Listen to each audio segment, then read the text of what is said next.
आज आपल्याला कोफॅक्टर of the elements पाहिजेत. कोफॅक्टर्स ऑफ द एलिमेंट्स. ओके, तर ऍक्च्युली कोफॅक्टर्स ऑफ द एलिमेंट्स आणि याच्यावरूनच आपल्याला कोफॅक्टर मॅट्रिक्स सुद्धा पाहायचा असतो आणि त्याचसोबत ऍडजॉइंट मेथडने आपल्याला इन्व्हर्स फाइंड आउट करायचा असतो.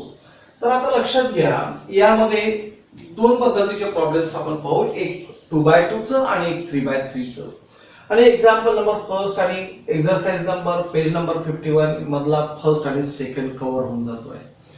तर लक्षात घ्या, यामध्ये तुम्हाला ऑलरेडी 11th स्टँडर्ड मध्ये शिकवलेलं आहे. तर लक्षात घ्या, late A is a matrix of -1 2 -3 4. आपल्याला पाहिजे आहे कोफॅक्टर्स ऑफ A. कोफॅक्टर्स ऑफ A पहिले आपण काय करतो, मायनर एलिमेंट काढतो आहे MIJ. त्याच्यानंतर कोफॅक्टर दॅट इज AIJ काढतो आहे. ओके, आणि यामध्ये हा जो A मॅट्रिक्स आहे त्याच्यामध्ये असणारा एलिमेंट असतो AIJ. मग what is the relation between cofactor element and minor element? Minor element आणि कोफॅक्टर एलिमेंट मध्ये काय रिलेशन आहे? तर -1 to the power I plus J into MIJ असतो. हा फॉर्म्युला तुम्हाला लक्षात ठेवायचा आहे. Okay, AIJ, I stands for which row, म्हणजे I हा कोणासोबत रिलेटेड आहे तर रो सोबत, आणि J हा कॉलम सोबत रिलेटेड आहे. ही गोष्ट लक्षात ठेवा. म्हणजेच यामध्ये काय झालेलं आहे, फर्स्ट AIJ म्हणजेच हा झालेला आहे फर्स्ट रो आणि फर्स्ट कॉलम, म्हणजे हा झालेला आहे A11. A11 किती झालेला आहे, -1. त्यानंतर दुसरा काय झालेला आहे M11. M11 चा अर्थ काय झालेला आहे, फर्स्ट रो फर्स्ट कॉलमचा मायनर एलिमेंट. आता लक्षात घ्या, M11 म्हणजे पहिली रो आणि पहिला कॉलम, तर हा एलिमेंट झालेला आहे, बरोबर. आता याची रो आणि कॉलम सोडून दिलेला आहे, रो आणि कॉलम सोडून दिलेला आहे. कोण आलेला आहे, 4 आलेला आहे. म्हणजेच मायनर एलिमेंट झालेला आहे 4. त्यानंतर आपल्याला A11 म्हणजे याचा आपल्याला पाहिजे हे कोफॅक्टर एलिमेंट. म्हणजेच यामध्ये काय होणार, that is -1 to the power 1 plus 1 I plus J. त्या फॉर्म्युल्यानुसार जर पाहिलं तर I प्लस J म्हणजे 1 प्लस 1 इंटू M11, बरोबर. That is -1 to the power 2 आणि M11 चा अर्थ झालेला आहे 4. -1 चा जर पॉवर 2 असेल तर 1 येणार, 1 इंटू 4 काय झालेला आहे 4. ओके, तर या पद्धतीने आपल्याला बाकीचे काढायचे. A12 म्हणजेच यामध्ये कोणता एलिमेंट झालेला आहे ते सांगा. A12 म्हणजे फर्स्ट रो सेकंड कॉलम, म्हणजे हा झालेला आहे. याच्या सोबत असणारी रो आणि कॉलम सोडून द्या, म्हणजे कोण आलेला आहे, -3. मग इथे काय होणार, M12 होणार आहे. M12 चा अर्थ काय झाला, -3 झालेला आहे. ओ सॉरी, इथे काय ना 2, कारण हा एलिमेंट आहे, हा मायनर एलिमेंट आहे. आणि त्याच्यानंतर A12 काय असेल तर -1 to the power 1 plus 2 into M12 चा अर्थ झालेला आहे -3. म्हणजेच -1 चा पॉवर जर ऑड नंबर असेल तर -1 इंटू -3 म्हणजेच किती झालेला आहे 3. ओके, त्यानंतर A21 चा अर्थ झालेला आहे second row and first column. Second row and first column म्हणजेच एलिमेंट झालेला आहे -3. त्यानंतर M21 इज इक्वल्स टू आता यामध्ये मायनर एलिमेंट पाहिजे, हा याच्याशी रिलेटेड असणारा रो आणि हा झालेला आहे कॉलम. तो कोण उरलेला आहे, दॅट इज 2 उरलेला आहे. म्हणजेच A21 is equals to -1 to the power 2 plus 1 into 2 झालेला आहे. करेक्ट, 2 प्लस 1 हा झालेला आहे. त्या फॉर्म्युल्यानुसार म्हणजेच -1 टू द पॉवर 3 म्हणजेच -1 into 2 म्हणजे आन्सर इज -2. बरोबर. त्याच्यानंतर A22 चा अर्थ काय? A22 म्हणजेच हा झालेला एलिमेंट, सेकंड रो आणि सेकंड कॉलम. आता याच्याशी रिलेटेड असणारी रो आणि कॉलम सोडून दिलेला आहे. कोण आलेला आहे? -1. म्हणजेच M22 इज इक्वल्स टू -1 आणि इथे कोण आहे? 4. ओके, इथे कोण आहे? 4. हे चुकू देऊ नका, हा एलिमेंट आहे, हा मायनर एलिमेंट आहे. म्हणजेच A22 काय होणार? तर A22 म्हणजेच -1 टू द पॉवर 2 + 2 into -1 म्हणजे याचा अर्थ -1 चा पॉवर 4 म्हणजेच 1 into -1 that is -1. बरोबर आहे. तर therefore the required cofactor elements are the required cofactor elements are कोणते एलिमेंट झालेले आहे? तर 4 3 -2 -1 and this is the answer. या पद्धतीने तुम्हाला हे करायचं आहे. आता परत 3x3 चे एक घेऊ.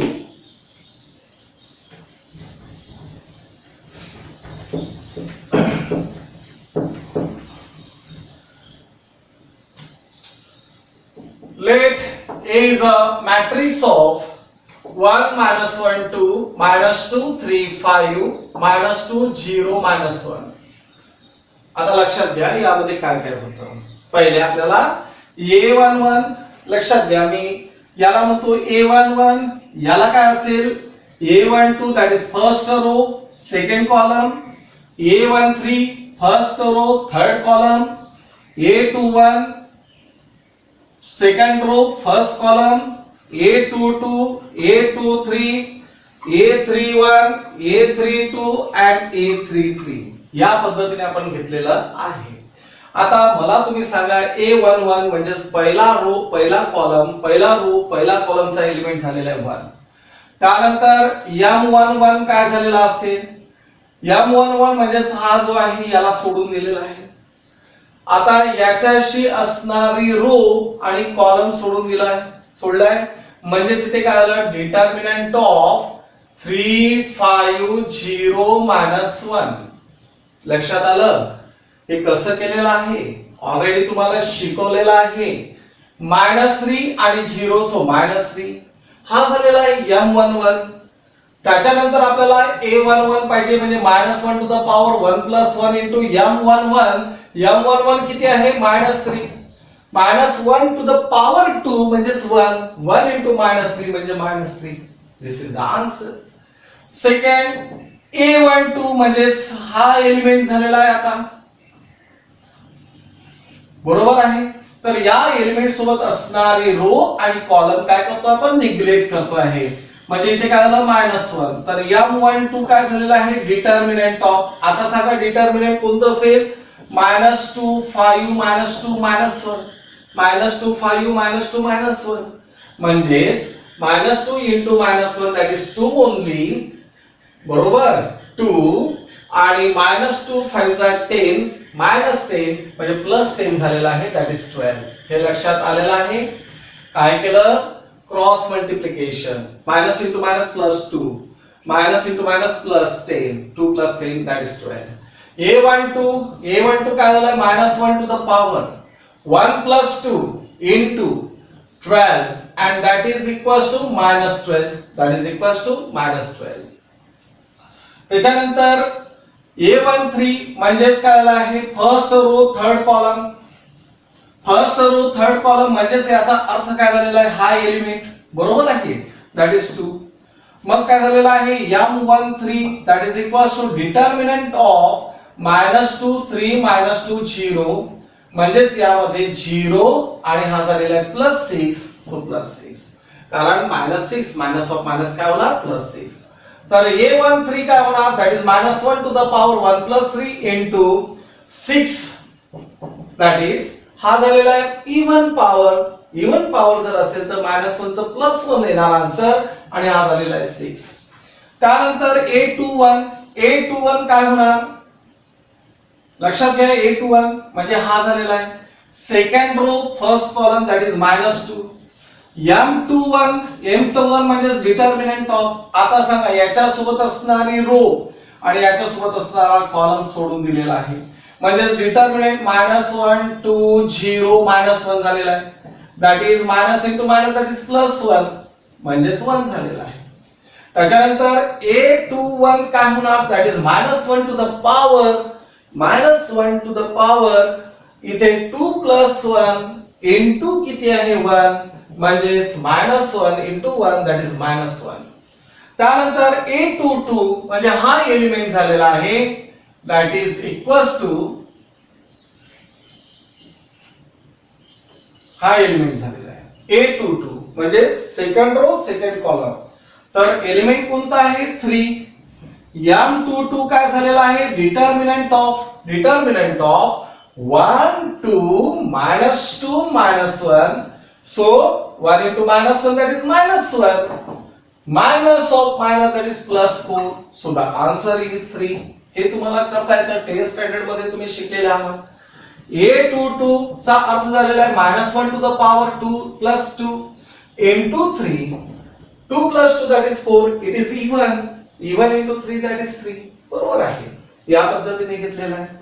A23 आता A23 जर म्हटलेलं असेल तर विच एलिमेंट सेकंड रो थर्ड कॉलमचा element. Second row third column म्हणजे हा झालेला आहे.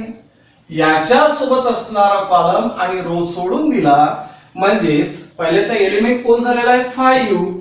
त्याच्यानंतर M23 that is determinant of. आता सांगा डिटर्मिनंट कोणता आलेला आहे 1 -1 -2 0 म्हणजे हा झालेला आहे 0 -of म्हणजे -2. Okay so M23 is equal to -1 to the power 2 + 3 into -2 then what -1 चा पॉवर 5 म्हणजे -1 minus into minus that is +2. त्याच्यानंतर A31 म्हणजे हा एलिमेंट झालेला आहे. बरोबर.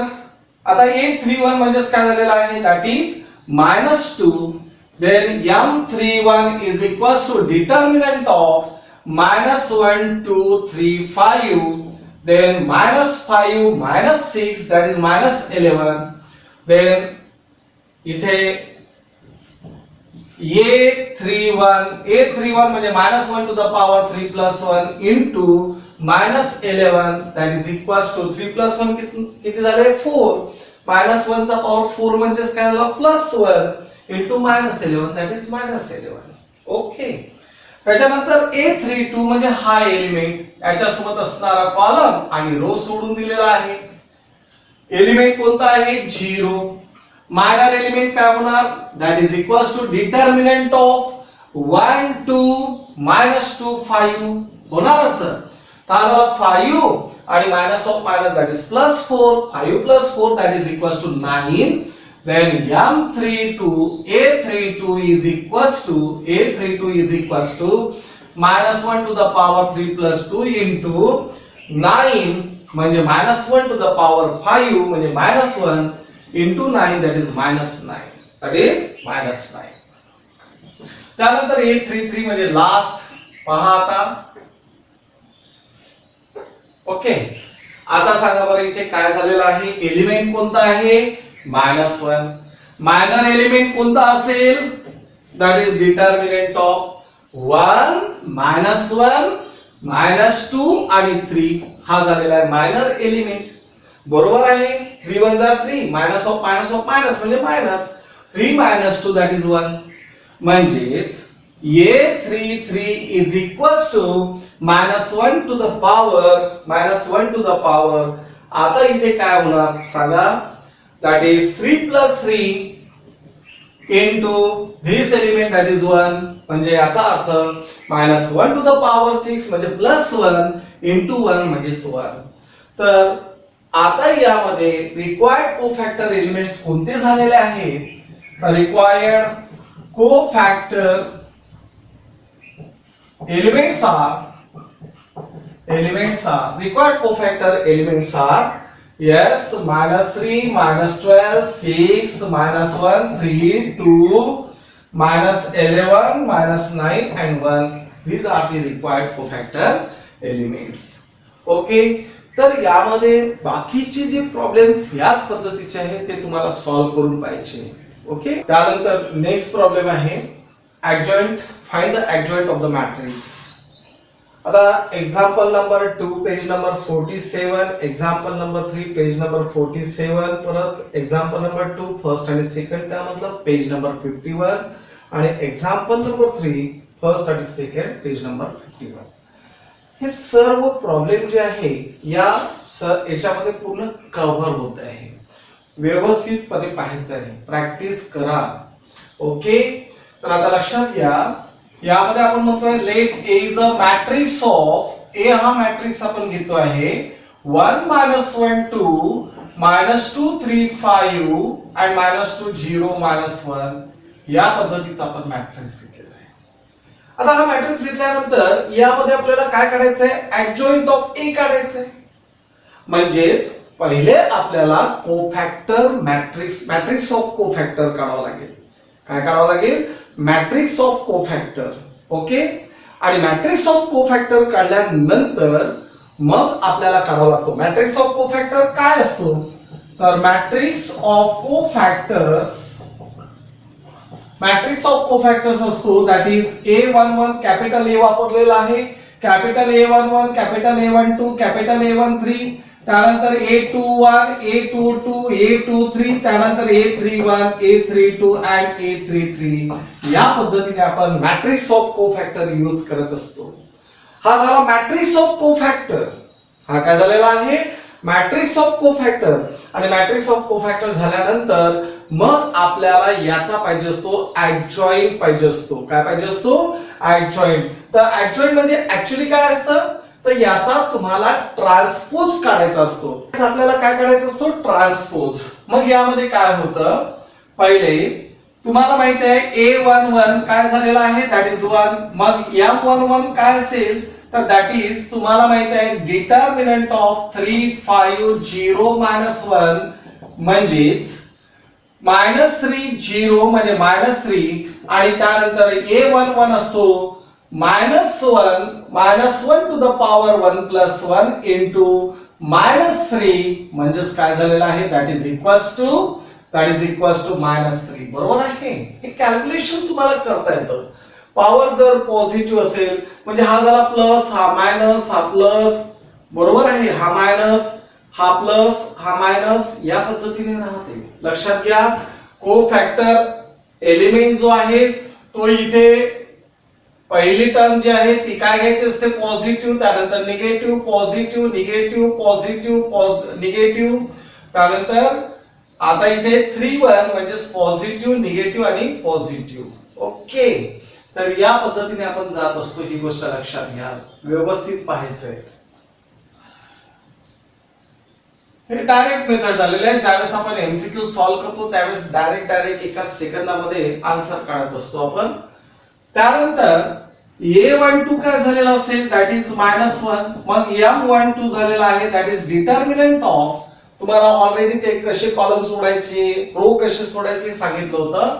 -2 5 -2 1 -1 म्हणजे झालेला आहे 2 आणि minus of minus that is +10. 2 + 10 that is 12. बरोबर, 2 + 10 that is 12. So A12 is equals to -1 to the power 1 plus 2 into 12 म्हणजे झालेला आहे -12. काय झालेला आहे, -12.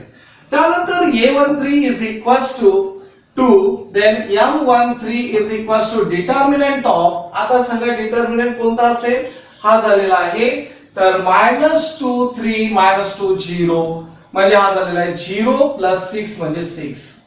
बरोबर, आणि A13 झालेला आहे -1 to the power 1 plus 3 into 6 म्हणजे आन्सर झालेला आहे 6. आन्सर झालेला आहे 6. त्यानंतर A21 is equals to second row first column म्हणजेच काय झालं, -2. That is M21 is equals to determinant of -1 to 0 -1 म्हणजेच इथे झालेला आहे 1. ओके, आणि इथे झालेला आहे A21 is equals to minus 1 to the power 2 plus 1 into 1 म्हणजेच दॅट इज -1. त्यानंतर A22 इज इक्वल्स टू 3 म्हणजेच M22 is equals to determinant of 1 to -2 -1 म्हणजे -1 plus 4 that is 3 -1 plus 4 that is 3 म्हणजेच A22 is equals to -1 to the power 2 plus 2 into 3 म्हणजेच answer झालेला आहे 3. त्यानंतर A23 is equals to that is 5 म्हणजे M23 is equals to determinant of M23 that is determinant of सांगा इथे आता 1 -1 -2 0 म्हणजे हा झालेला आहे 0 minus of minus म्हणजे -2. ओके आलं लक्षात. Minus of minus that is plus again minus कारण क्रॉस मल्टिप्लिकेशन घेऊन दोघांची आपण सबट्रॅक्शन करतो आहे.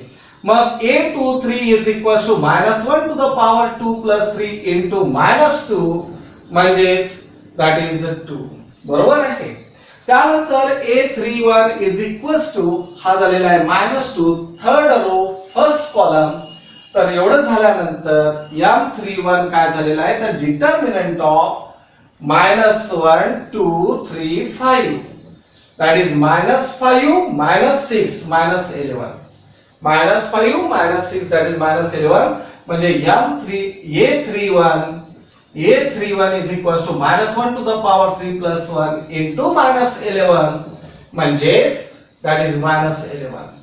त्यानंतर A32 is equals to 0 म्हणजे M32 that is equals to determinant of 1 2 -2 5 म्हणजेच 5 -4 minus of minus that is plus 4 that is 9 म्हणजेच A32 is equals to -1 to the power 5 3 plus 2 into 9 म्हणजेच आन्सर किती झालेला आहे -1 to the power 5 म्हणजे -1 into 9 that is -9. त्यानंतर A33 that is third row third column म्हणजे -1 then M33 is equals to determinant of 1 -1 -2 3 म्हणजे 3 minus of minus म्हणजे plus झालेला आहे आणि परत मायनस म्हणजे -2 3 -2 दॅट इज 1. तुम्हाला माहिती आहे ही टर्म 3 -2 दॅट इज 1 म्हणजेच A33 झालेला आहे -1 to the power 3 plus 3 into 1 म्हणजेच काय झालेलं आहे 1. ओके तर या पद्धतीने आपण हे करतो आहे. हे सर्वच्या सर्व झालेले आहे कोफॅक्टर्स एलिमेंट. कोफॅक्टर एलिमेंट जर झाले असेल तर मॅट्रिक्स ऑफ कोफॅक्टर काय होणार matrix of a cofactor matrix of cofactor that is